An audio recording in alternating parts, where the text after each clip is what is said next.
And welcome back, everybody, to Medicine from Our Hands, where ancient medicine meets the modern age. With your host, Dr. Charlie, and.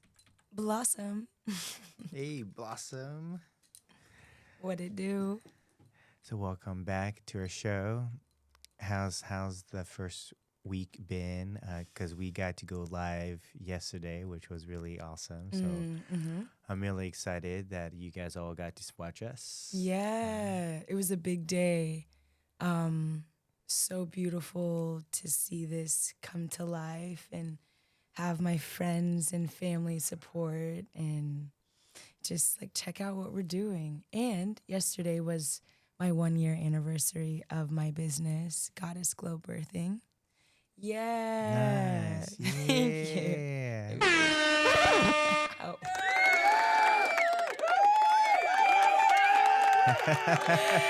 Oh man, thank you. I just want to say to everyone who has supported me physically, financially, in means of service in my business or bought teas, herbs, yoni steams, food, it means so much. I wouldn't be here without your support. More partying and loving back on you guys coming soon. But I hope to be around for many more years. So I'm excited to celebrate this. Yeah. Woo. So, actually, perfect intro segue into really our topic. We got to talk more about our history in our first episode. But really, I think now that you guys got to know where we're coming from, let's really get into the nitty gritty of why we talk about medicine from our hands, but really from all of our hands, the community's hands too. But you're just talking about your 1 year anniversary, so it's perfect segue. Let's talk about this 1 year anniversary and your kind of journey into being a full spectrum doula. Like what would Yeah. you say would be your top three, like realization going into being a full spectrum doula, like your own what's it called, interpretations, right? Going into it and saying, I thought this, but then I learned, oh my God, it's not this, it's that. The three of those. I guess the first might be a cliche, but it takes a village. It truly takes a village. It takes a tribe, family, love, many things. But the reason why village works and is the answer to that cost of birth is the eco-diversity that everyone brings. You need the elders, you need the children, you need the babies, you need the mothers, the fathers, for different aspects of total wellness of a new life coming. So that would be one. Was there like a particular experience where that you saw the difference between a mother who had a whole village compared to one who didn't? Yes. Or okay, so that's where it's coming from, experience, that answer, right? There it is. Okay, thank you. Yeah, because that's what it is, and it's all based on their relationship status and then financial, economical status. Like it matters. Having a live-in mother, or like the woman who is pregnant, a birthing person, having their mother come and live and then take care of other kids and cook and clean and scrub the body versus someone who doesn't have a partner and is having or choosing or can only choose 3 months off and then has to return and then afford childcare. It's different. Yeah, but you would say that that's in general. So it's not one specific. Yeah. It's all. Yeah. Yeah. In In general, Okay. yeah. Okay. Number two.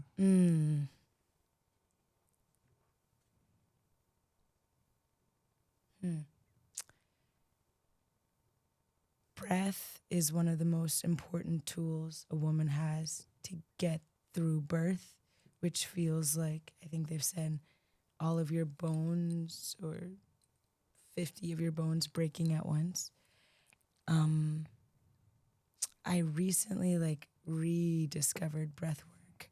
A good friend of mine, David. And can we also be clear? Like, is like we know this as like people have also shown it in like movies and stuff like Lamaze, Lamaze. right? Is that the only thing? Is that like the stereotype, or But is there a deeper? Guess what? When you can't have any drug or like morphine or sometimes like Percocets, they offer.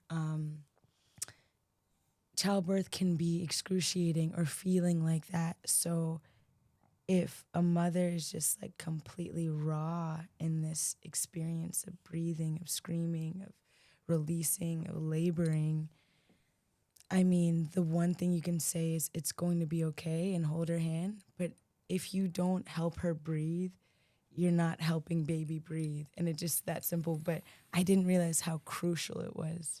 So I don't know where in our adult life we just start to hold our breath and we stop choosing to breathe like that.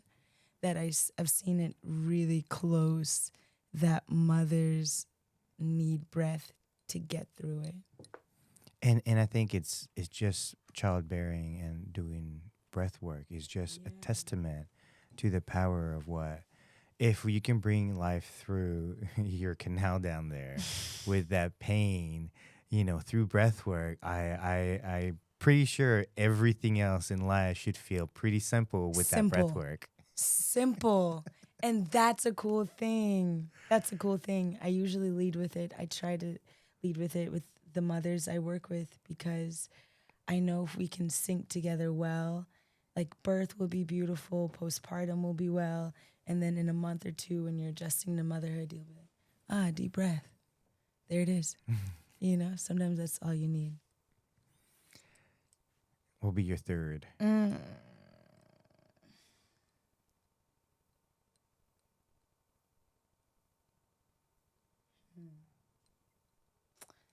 There's so many. I want to touch on fertility, but don't worry, we'll have plenty of time to touch on plenty of things. We have many time. Yeah. Okay. Well, I guess it'll be nutrition. Like pregnancy doesn't start at week 1 or month 1. It starts before even conception. Like and spiritually speaking as well, who you are, like you're imbibing all of your cells, all of your eggs, all of your testes with who it is you are. So nutritionally, if you want a strong, healthy baby, getting extra iron or supplements, CMOS in the body can help prepare for a healthy life for you and your child. And that's kind of funny that it makes common sense that you are building Always. A human being in the belly. Right now.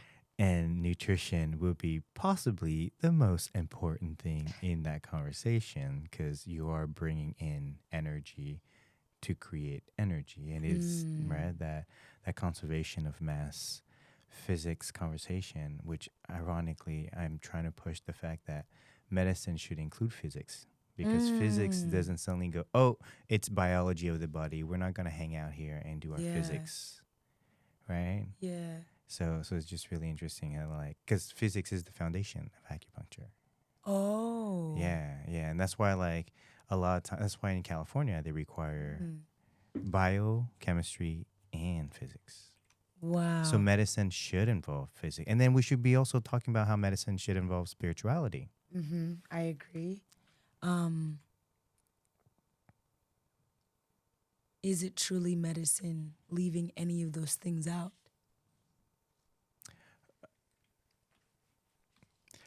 I mean, I think there's specific medicine for specific needs. Okay. Right. Fair. I know what you mean. However, yes, I think I know what you mean by that is even trauma. I think trauma is a very good characteristic of car accident.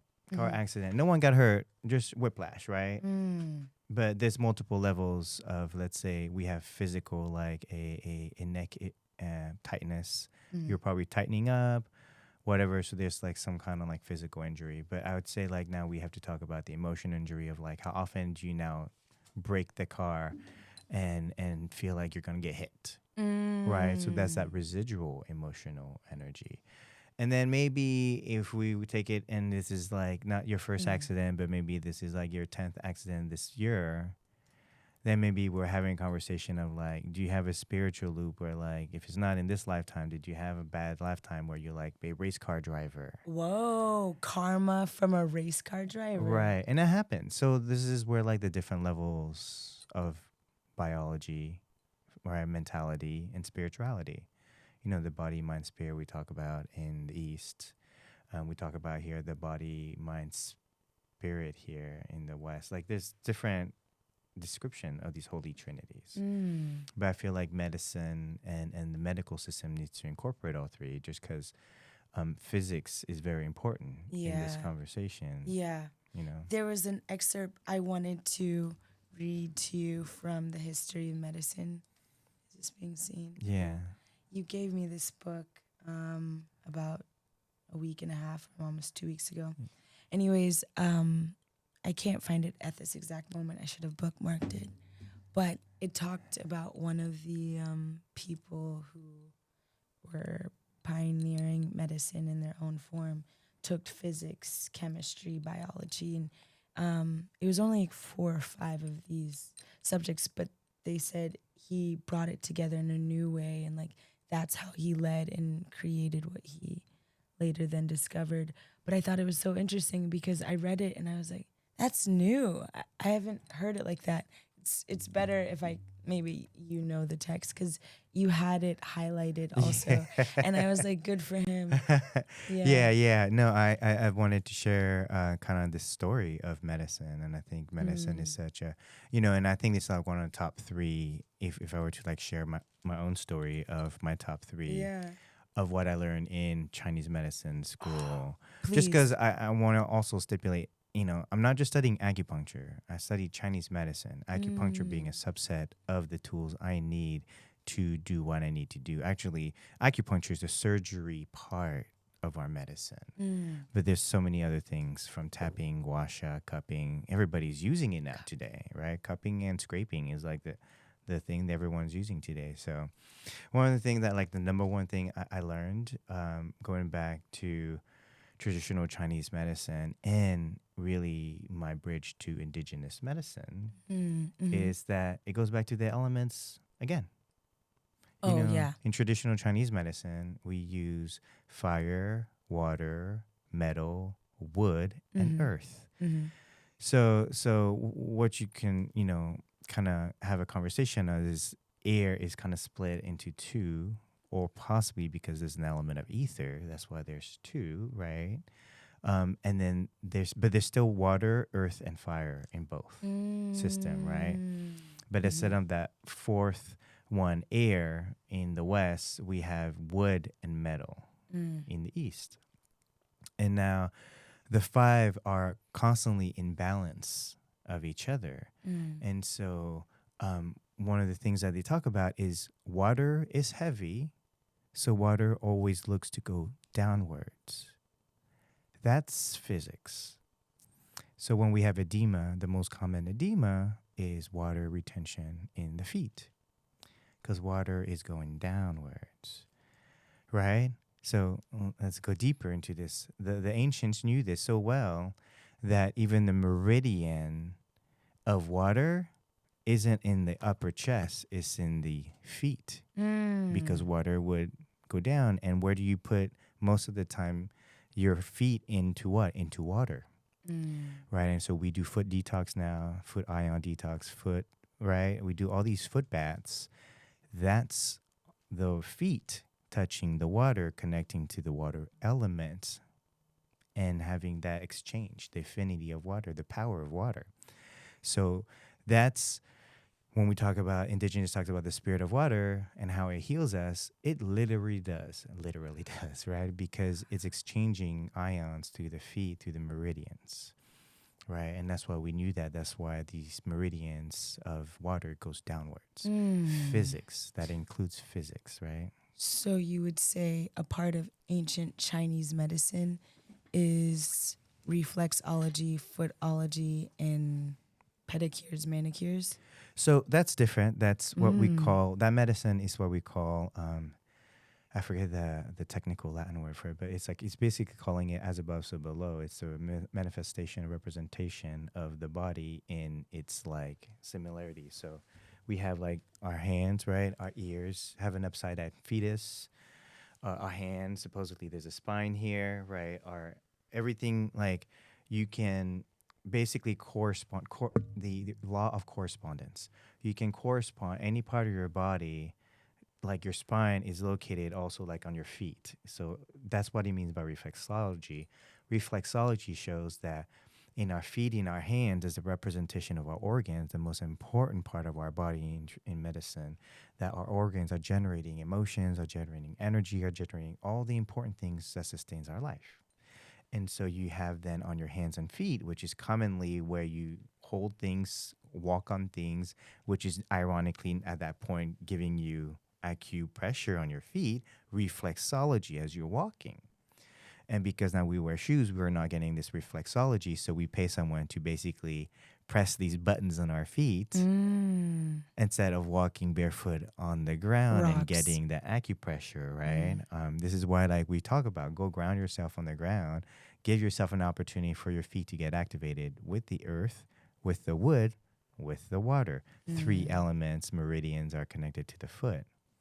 And because that's why we talk about, when we talk about grounding, the ancients understood what we're talking about when we say grounding, but now we have proven that the blood flow starts to happen because they notice electrical impulses starts to move, because you're grounding exactly what you talk about in physics. When you put a lightning rod or you put something into the ground, what happens automatically, the ground pulls excess electrons.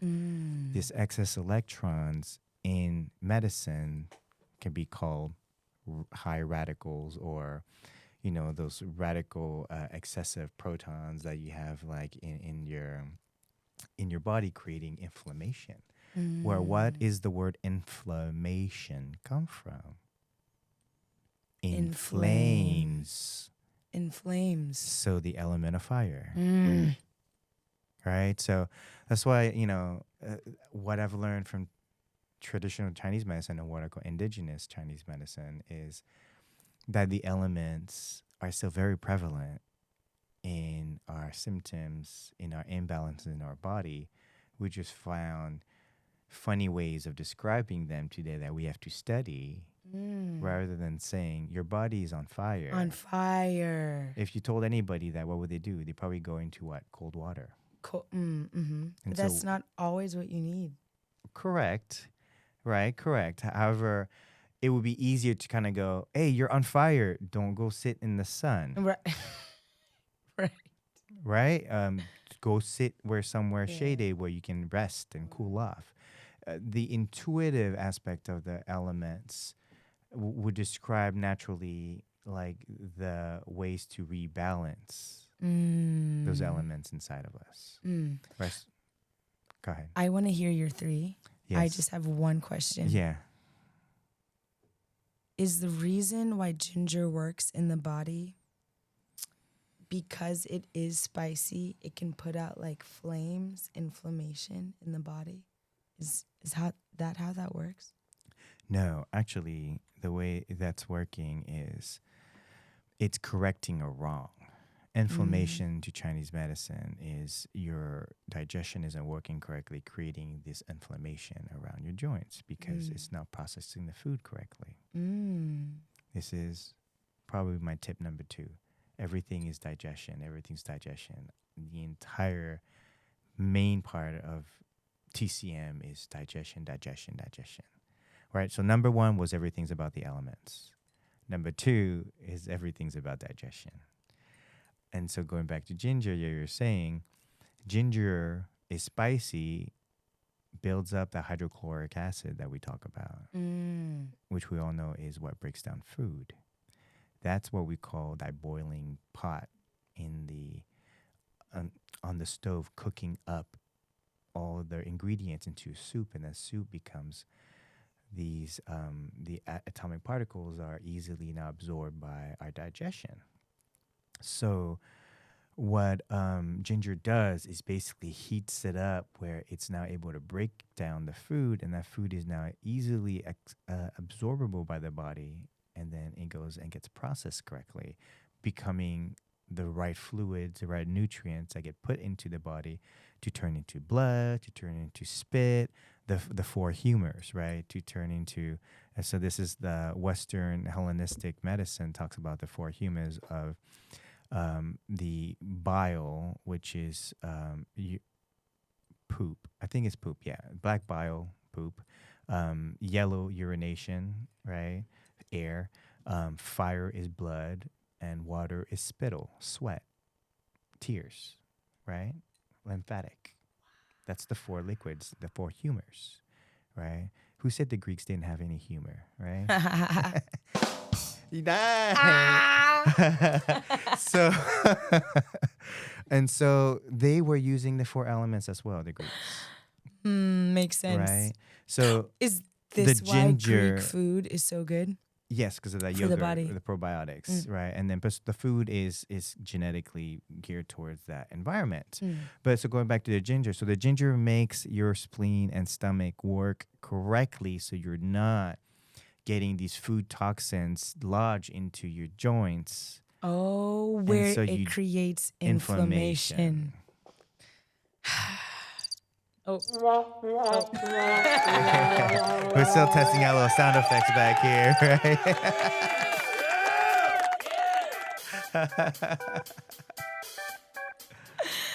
So what were you gonna ask? Oh yeah, jam session. I found it. Oh yeah. Come on. That was a nice little. Oh wait, let's bring us home.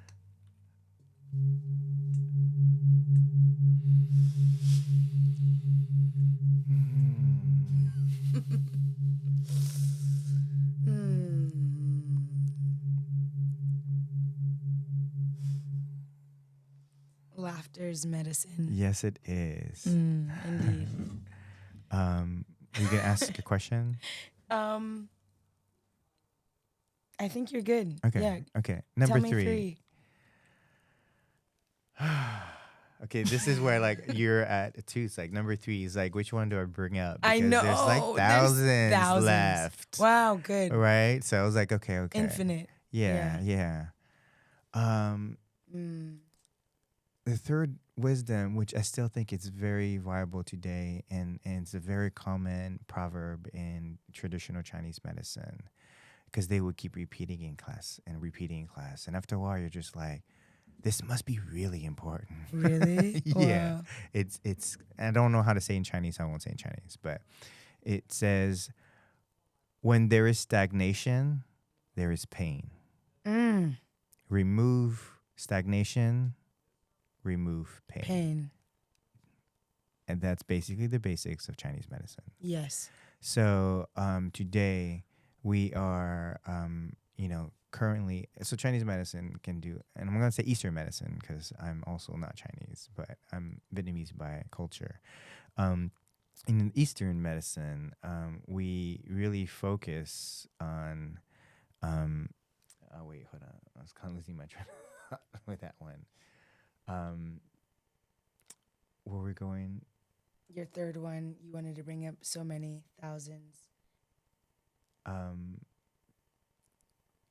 Oh no, remove stagnation. You're right. So stagnation. So what I found is pain management is one of the number one issues in our country, and that's why opioids and what's that crazy drug? Fentanyl. Yeah. Is just basically things to numb you out because of the pain. This doesn't start in adulthood. This starts in childhood. I mean, today now it's starting, but pain management. Pain management was not a kid's thing. It was actually an adult thing. Because we would start to create. To me, stagnation is the idea of like limitations in emotions, censorship and spirituality. right, concepts of blockages Wow. because you're not allowing spirit of energy to flow. Mm. So stagnation shows up as blood stagnation, blood stasis. Those are the very sharp pain, right? We talk about stagnation of lymphatic fluids, which looks like nodes. Blood stasis usually is what we consider cancer. Is the blood Mm. is stuck and is overgrowing, and no one's there to clean it up. So there's Mm. no movement in that space. So the movement becomes, um, you know, it breaks up apoptosis, right? And it's not able to self delete itself because it's coded the wrong when it gets stuck there. So for us, we actually talk about a lot of blood moving. Blood moving herbs are very important for cancers, which is Mm. why the biggest herb that they talk about today to help a lot of blood cancers is turmeric. Turmeric is naturally blood moving. I love So, turmeric. right. So that's why turmeric is so common. People, or why you to notice like less cancer in certain cultures. Mm. Because many cultures were still eating a lot of their original traditions and epigenetic food aren't Mm. getting the cancers that many of us are getting in this country. Wow. Because a lot of us are not eating from our epigenetics, our own genetics, our own culture. All the herbs that in Chinese medicine, or in Eastern medicine, I should be paying attention to. Just like for you, you could have like from your country, right, or from like the Caribbeans, because a lot of our culture, wherever they come from, we cultivated those herbs to support ourselves. They were plant allies, Mm. and so that was like a big lesson for me to learn is how to move stagnation. So massage, what we call also today gua sha is another form. Gua sha scraping the fascia open. That's another way of fascia knots. That's stagnation. That causes pain. That's what I tend to do most of the time today. And now you're seeing people using dry needling in chiropractic, in a lot of these like athletic compounds that are helping athletes because a lot of people have knots, have a lot of these fascia stickiness that's caused this lymphatic blockage, stagnation, called stagnation. So we Mm. use cupping to bring more blood. We use scraping after that, and then needles if we need to have the electrical current move the energy that's stuck there. Wow. So those are the multiple levels that we access the highway of your body, the meridians, to move stagnation. So that's why today, most of the time, I see pain patients. Today, the number two surgeries that I see are the L4, L5 fusions and the C4, C5 fusions.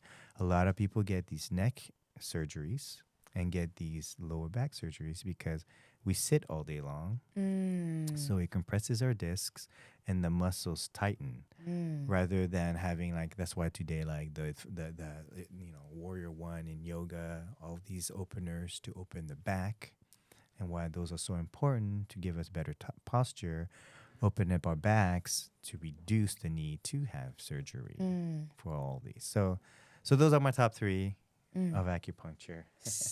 Very good. I just have one question I thought about. Do you feel medicine changes through the ages? That's not the question.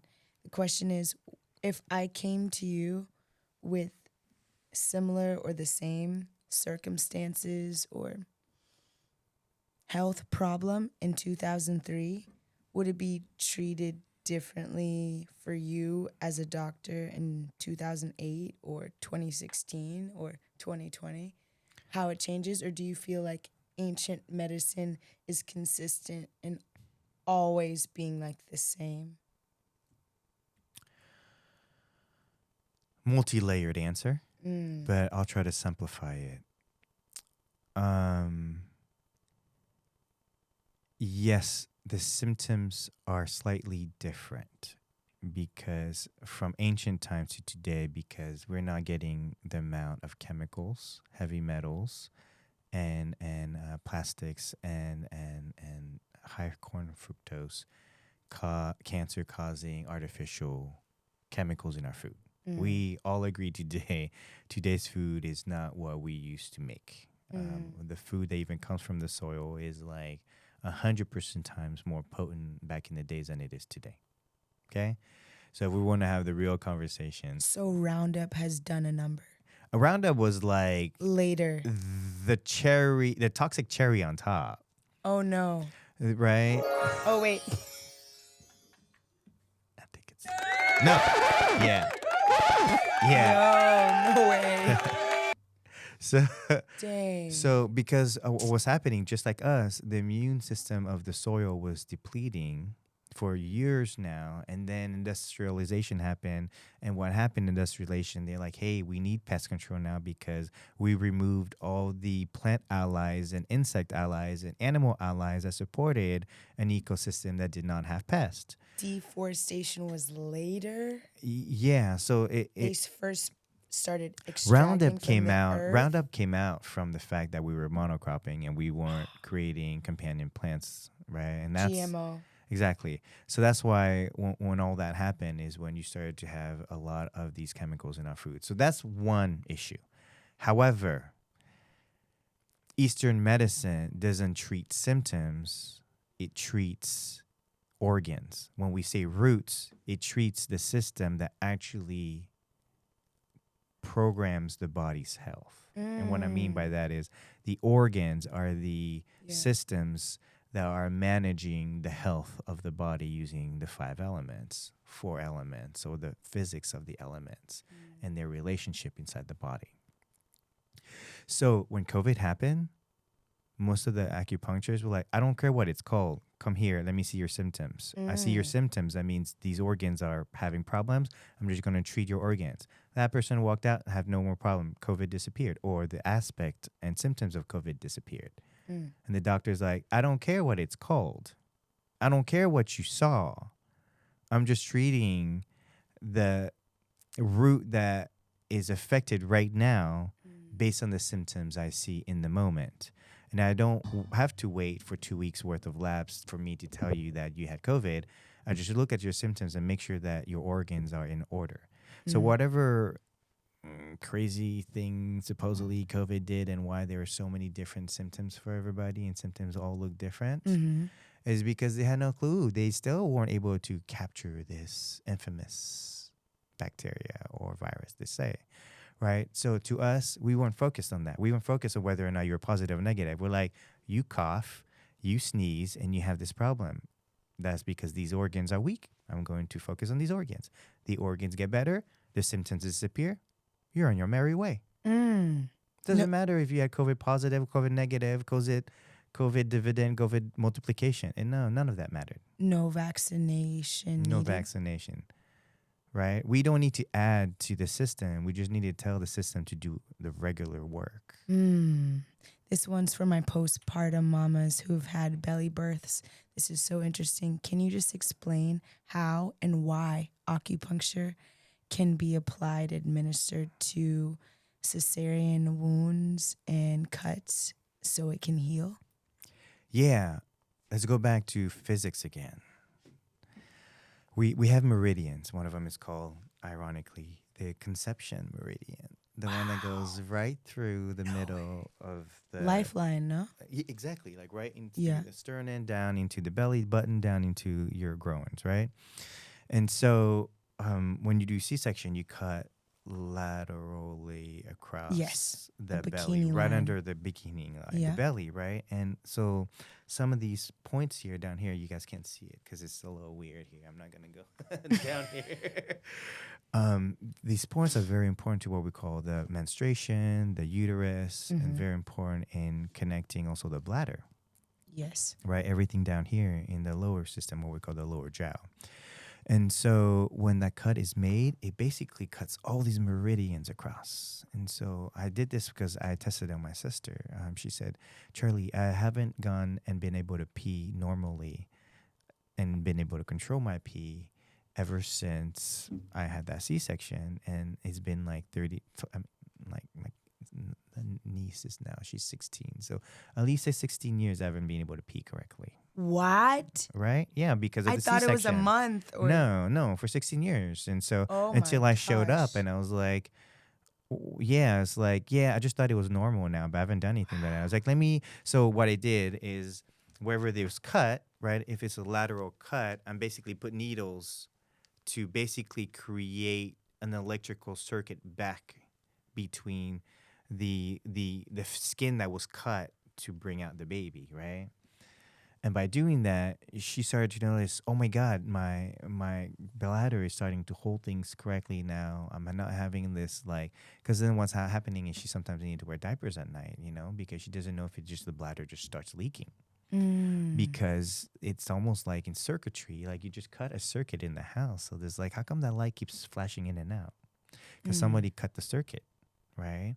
So but the thing is, what's great about tissue and fascia is it will heal itself, right? And that's why we sew things back together because it has the natural capacity to heal itself. Wow.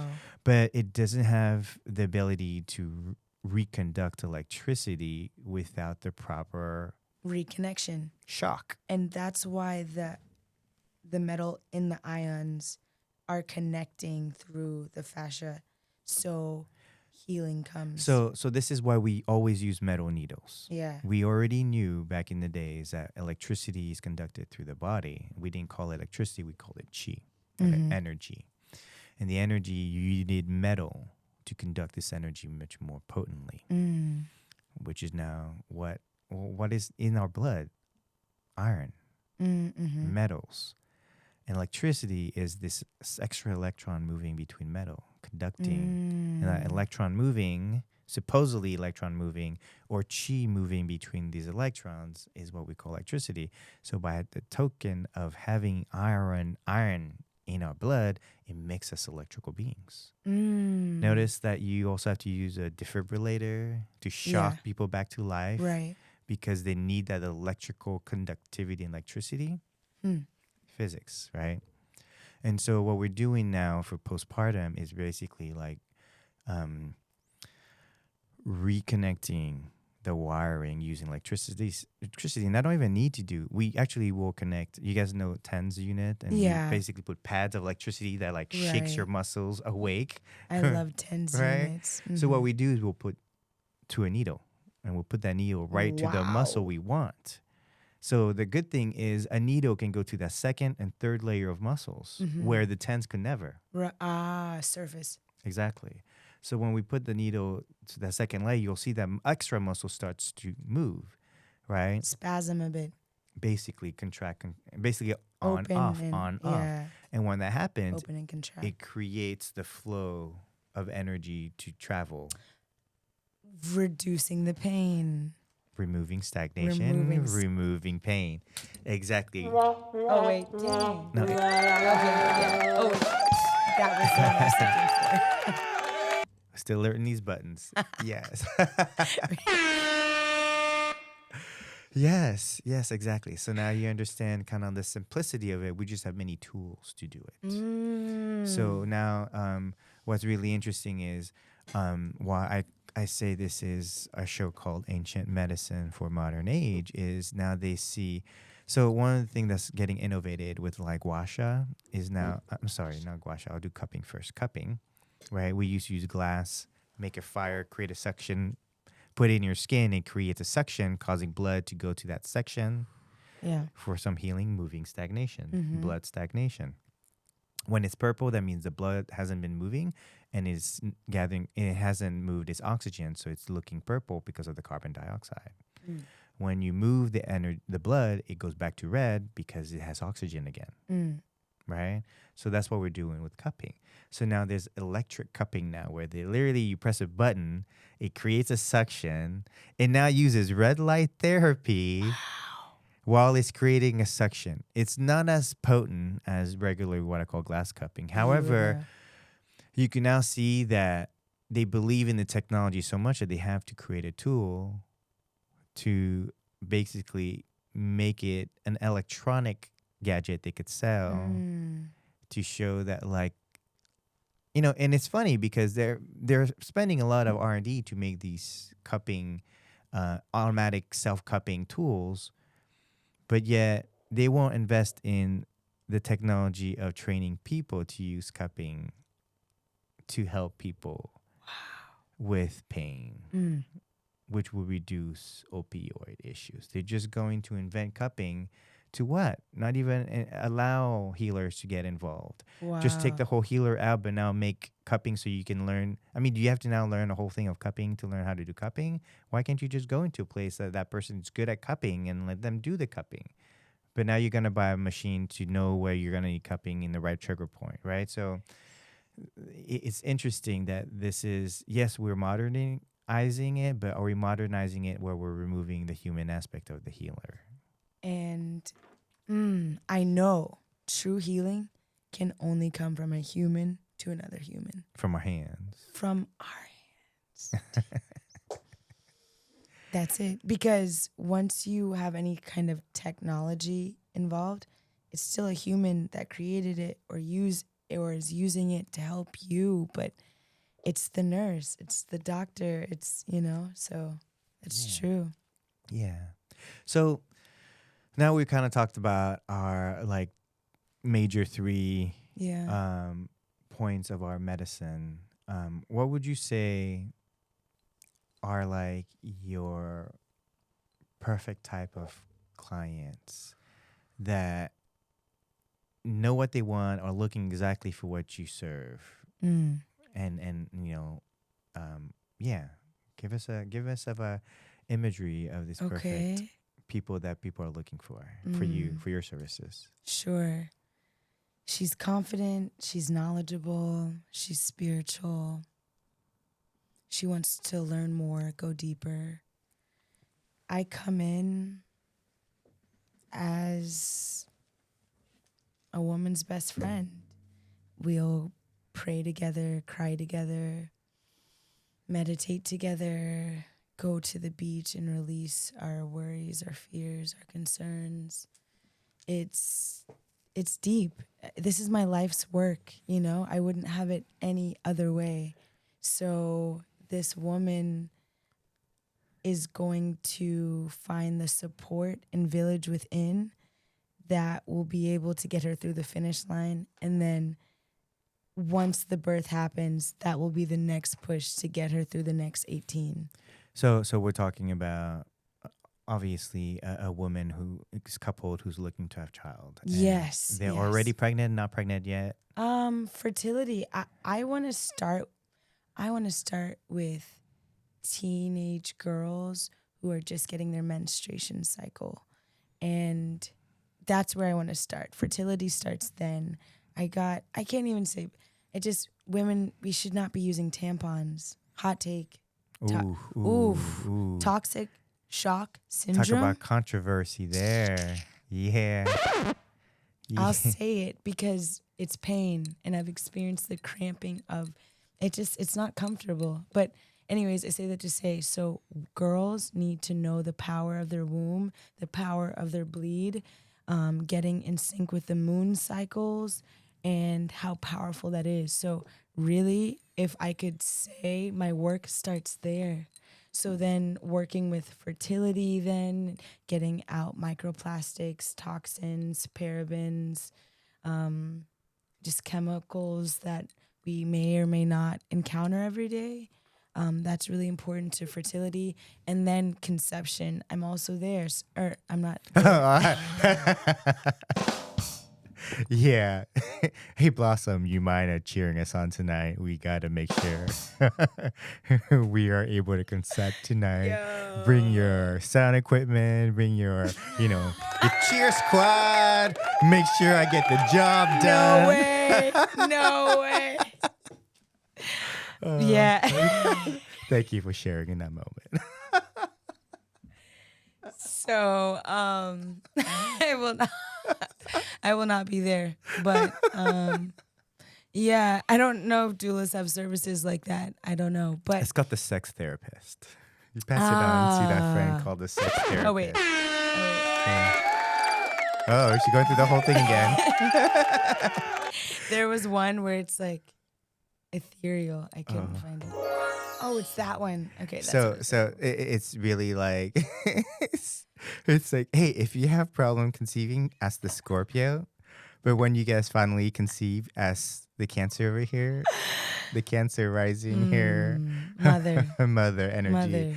But when you're trying to get it on, ask the Scorpio for those support, because the Scorpio can definitely give you some good hints on. Oh man. They probably also know how to get the boy or the girl. Asians apparently have all kinds of tricks. It's to all get different for everyone involved. Uh, but after conception and first 6 weeks, they're tender, they're sacred, they're important.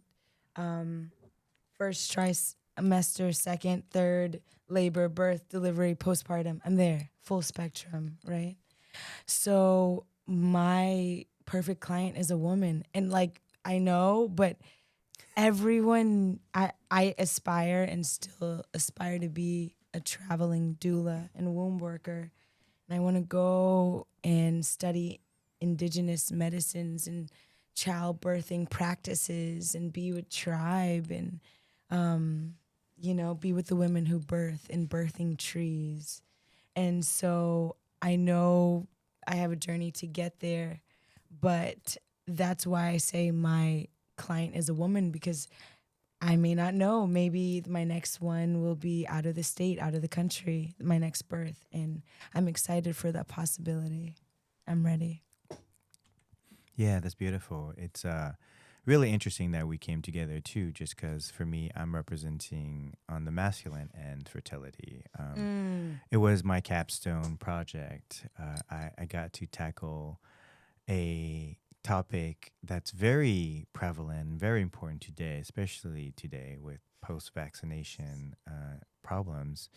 But it was a topic that no one at school would cover. No was way. it just like everyone knew that all men have possibly, some kind of erectile dysfunction, yet not a single person wrote anything about any research. Wow. So I decided confidently to go, I'll write a research. And there's actually a process where you send it in to the teachers, and the teachers check what topic, and they and make sure that you're not covering any already done topic from prior students.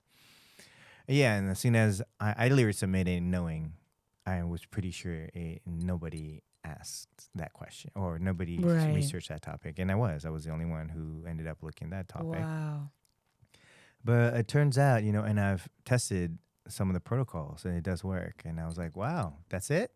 Good I'm for like, you. it's pretty impressive how well these protocols work. But, it just shows that it's, fertility for man is a very underrated, undervalued, and underregulated, talked. Most people think Viagra is the thing, but Viagra doesn't. Viagra only makes the tool work. It doesn't actually make the Anything sperm change. The problem is really the sperm, right? Because no one talks about, when we're talking fertility, yes, the equipment needs to work, but the sperm itself needs really good genetics. Because what I've learned is actually it is the sperm that carries the second half of the genetics, which means that in a miscarriage, because there's not enough genetic information to create the child, it is the father's fault. It is the sperm, and it's not the mother's fault. So how many times have women been feeling ashamed for something that isn't their fault? And how many times are we even asking the men, hey, how good are your genetics? Wow. How good are your swimmers? And that's why conception never truly starts on the day of conception. It's days leading up. It's you at 18. It's every part of your life. Every part. Yes, because conceiving and having a child is so important, because we are really bringing another, I like to say, another part of God is coming to join the party. Part. Yeah. Wow. Right. It's like, oh, God's joining the party with another soul. Yeah. And I love that when we found out that you were a birth doula, like it was like, of course the Aries wants to be there first to cheer for that child to come in. Come on. Welcome committee. Welcome baby. Welcome baby. Go baby. It's your birthday. You're gonna party like it's your birthday. Yeah, exactly. Isn't that how we want to?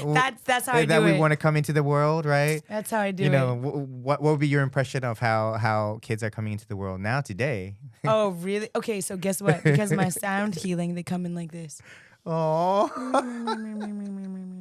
you don't got to like slap them around to check if they're No, they're alive. chilling. Big chill. Big Yeah. chill. So much so. This is a tapestry I've taken into the birth room. Oh, beautiful. Yeah, it's Wow. charged. Yeah. Mm-hmm. So, yeah. Yeah, it's like that. Yeah. So who wouldn't want that kind of setup to bring in the child, right? I'm sure that now, like, I'm sure spirit children are like hanging out over you next to you to go, hey, Yeah. hey, hey, can I bring my parents? I want to come in that way. That's Come. way funner than that crazy fluorescent light. You got some dude with a mask on, he's ready to spank the shit out of you. Oh, What no. is coming? Yeah, I know. It's like, welcome to Earth. Slap. Yeah, exactly. This place sucks. And like the thing is, like, adults, can you relate? You know? Dude, and now we wonder like what happened to you. It's like it was when Birth. it was birth. It was Birth. birth. And so it was our first trauma, but our also first like life giving. Well, it's first life, then the trauma of it. But that's why having a doula is so important, because we can help reduce the trauma, the pain with informed decision, advocacy, health, wellness, and, something I really encourage women birthing people: talk to your ancestors. Yes. Don't do this alone. Yes. How dare you? Come on. They were here so you could come through, so you can bring the next through. So, yeah. Yeah, yeah. No, I really appreciate this story just because, that's my story too. I really want to support, people to have children, and Me too. we want to have healed parents. Me too. So we are looking for those who are healed, who are ready to go on this like deeper journey to bring spiritual children into the planet, who are not going to just pass on their crap, but like we want to work with those who have been breaking the family trauma so that they're ready to birth in, free children of freaking, old karmic shit. Let's bring in that's why sometimes I tell people like, look, we're rebreeding the earth. Mm-hmm. So I'm doing my job in making sure that the men are provided with like ample medicine to make sure that the equipment they were born with works still. Yeah. Yeah. Yeah. And so this is, I think, what the type of people we're looking at is we are looking for, those who are ready to take sovereignty of their health, their wellness, making it a spiritual one, Yeah. making it full spectrum. Yeah. Making it a village, so like where you're ready, where like you're not like the partner that's like, oh, I gotta tell nobody that I'm doing all these like CMOS and all these because people think I'm weird, but like I want to have a home birth, but my husband or doesn't want to do that because I need to go to the hospital because they don't know what the hell they're doing. A lot of times like people do not know, but I like. know. If I had friends that said, "Hey, I need support for my child when I have the child, and I need a team. Like, I would love for you to be here." I'd be like, "Yeah, let's have birth parties." Oh. Right? I never considered. Dang. Birth parties would be dope. Wow. Right? Because we know how stressed birth family parties. is. So not baby shower, not gender reveal. Like at the birth. Yeah. We're just partying. Exactly. It's not birth, it's not mourning, it's not labor, it's party. Celebrate. Yo, come on. Yeah, Yeah, right? let's make it happen. Yeah. There's going to be a couple. Whoever you are, you're amazing. Yes. I can't wait. But these are the type of people we're looking for, right? We are looking for, both the couples, the male, and, like we don't need a male who knows all the spiritual stuff, all the yoga poses, all that shit. No. Like, come as you are. Come as you are, but like you're open. Open. Open is open. Open is open to really be able to make conception sacred again. Sure. So that was a big diaspora of women that is my perfect or ideal client.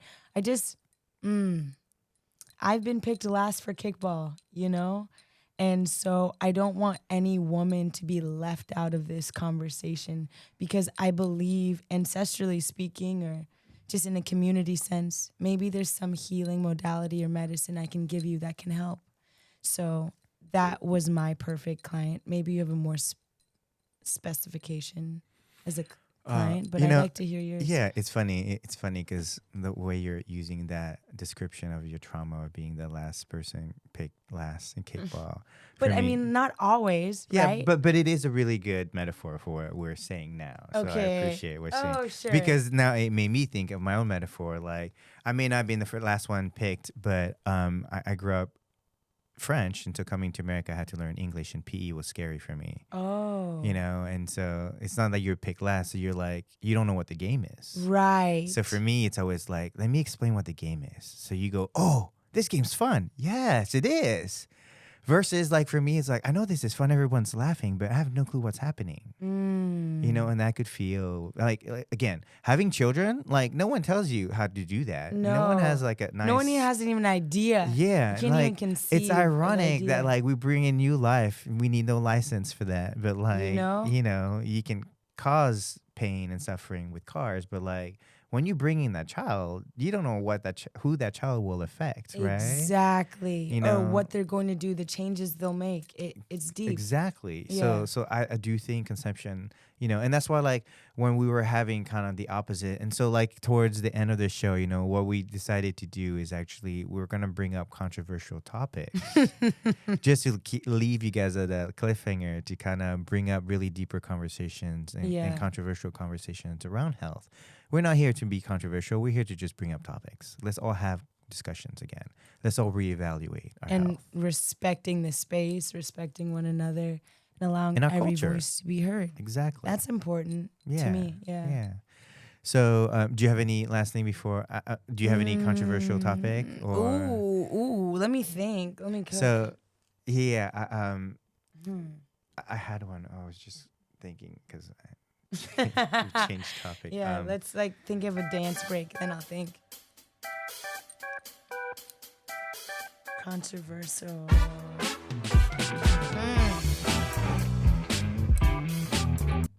It's not controversial, but the answer is open-ended and there's not one. But with all these things being true and equal, microplastics, toxins, chemtrails, life, health, wellness, abundance, medicine, and love. What's next? Okay.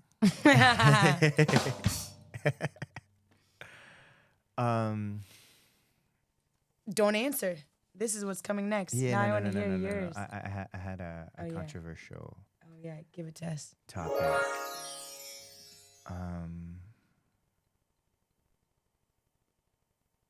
It was about childbirth.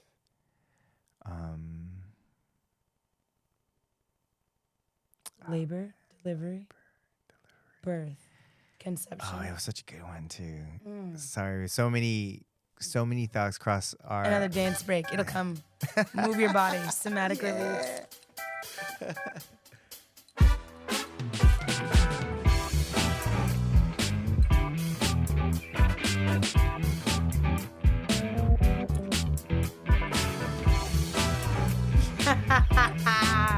I know. Oh, yeah.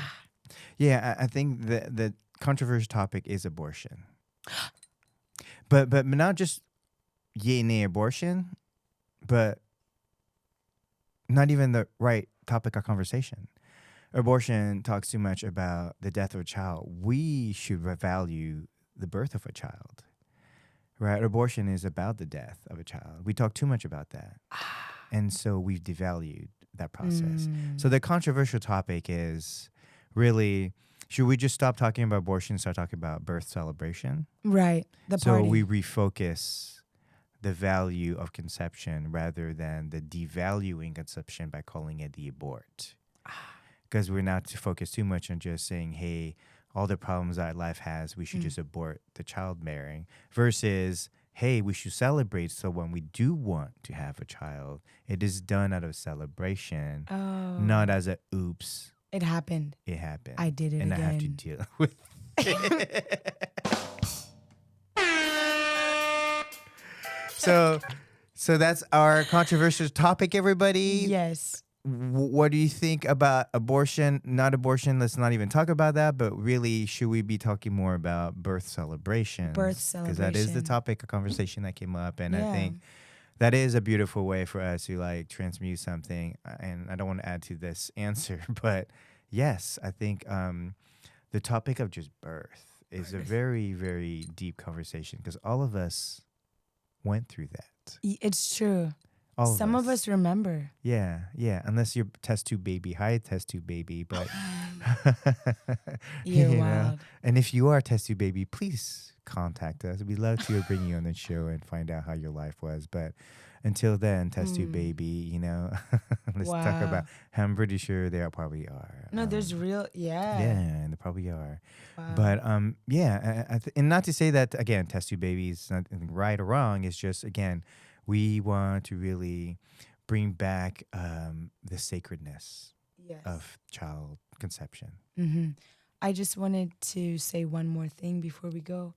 You mentioned to me a few weeks ago on one day we're going to be playing sound bowls to create world peace. Yes, yes. Yeah. So I was going to talk to you and a few more people about it. So National Sound Bowl Day is October 9th. It's national. However, and I couldn't find anything important about October 9th. No, nothing. Just I don't know why they chose October 9th.